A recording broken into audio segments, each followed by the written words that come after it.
Mhm.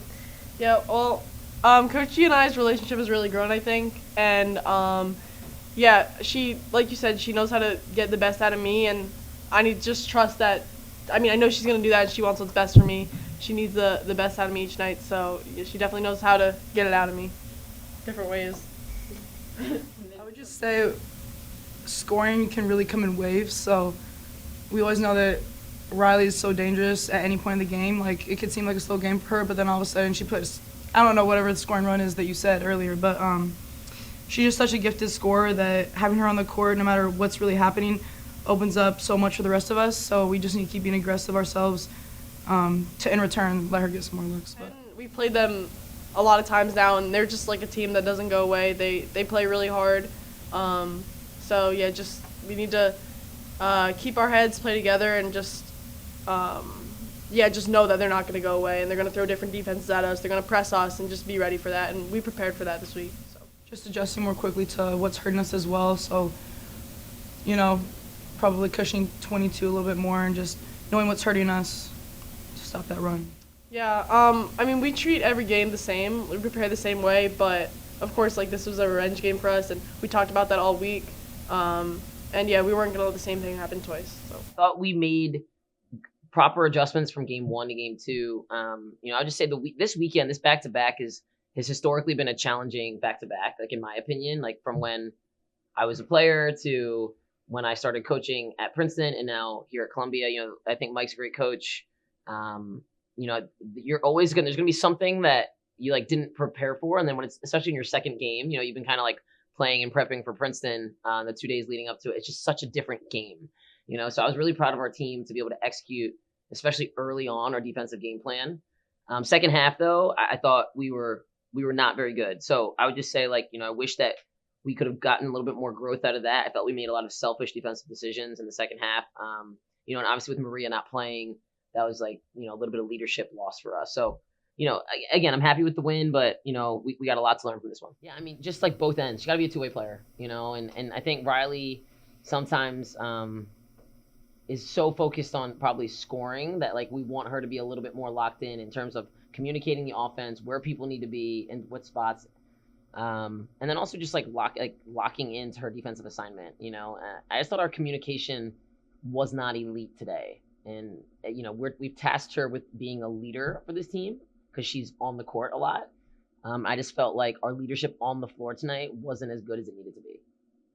Yeah, I mean, it was just a little bit of frantic energy that tired. Both teams looked exhausted at the end of that game, which is that's what Saturday games are, and they play really hard and we play really hard.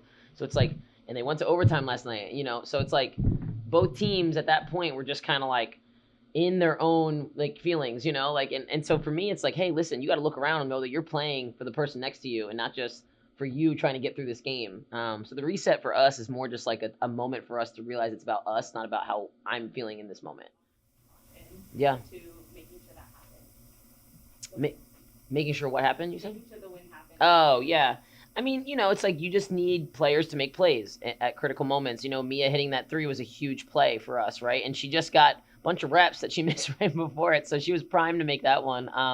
But no, in all seriousness, getting the shots and offensive production the way that we want, creating predictable shots, leads to 18 offensive rebounds, right? And it's to me, if we're going to win the margins in the areas that creates predictability for our team, we're going to be able to execute. I know that. We're good enough. We're talented enough, and I thought today when we did what we needed to do in terms of, hey, this is the look we want, this is the predictable shot we want to create, it led to great things for us. And that shot was just a big byproduct of pushing the lead back at the double digits for us. So, I just think players stepped up and made plays in the right moments. Riley made a big play for us.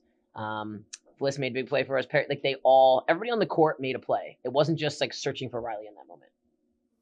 Mm-hmm. Yeah, I mean, adjustments, right? It's Penn came out and they spread us out a little bit, right? They went to more of their 5-out stuff, less ball screens. We were really ready for ball screens because that's what hurt us a ton in the first game. So I thought that they tried to space us out, got us off the move a little bit. And then some of our poor decisions on offense led to really bad transition defense moments. Mia Broom letting Matea Gale get loose 3 or 4 times for a Katie Collins open catch and shoot 3, right? So I just felt like we were making choice decisions, but largely driven by our offensive decisions. Defensively, we were making bad decisions because of that. So, honestly, and that's the game. Like that's the game. The game is runs, it's flow, it's. But I thought we made enough plays to make sure that we kept the lead and we got the win, a double digit win, which is, that's I'm happy with that at the end of the day. Yeah. Just like not always having to make a play. Mia is such a playmaker, like in her mind, but she's such a great scorer and a shooter, and so I'm trying to help her lean into like being one thing and being really good at that. Because this team doesn't require her to do all the things, right? We don't need the ball in her hands all the time. And in high school, like I was also guilty of this. Like the ball was always in my hands. So you're just used to playing with the ball in your hands. And Mia doesn't understand that she can be a great spacer and she can be a great passer for us because she makes quick decisions. So what I've loved is seeing her apply that now, the coaching and the teaching to the game in big games. For the Penn Princeton weekend, for her to average, high 20 minutes, that's huge growth for her. And you can tell that we trust her in big moments now. So I'm just proud of her that she's like allowing the coaching points and the feedback to really sink in, because I think for any young player, that's always really hard and it like bruises your ego a little bit. But she's just allowing it to be like, she's just trusting. She's trusting the process right now. Yeah. I think it's honestly like the trifecta of Riley and Maria Fliss. It's like she's playing with this really uber talented junior class right now. And Nasi too is reaping the benefits of this, of like the ones that make all the decisions. It's kind of like playing under Kitty last year for Mia. Like just let the game come to you, make the right read. So I think she's understanding how to play like a more all five.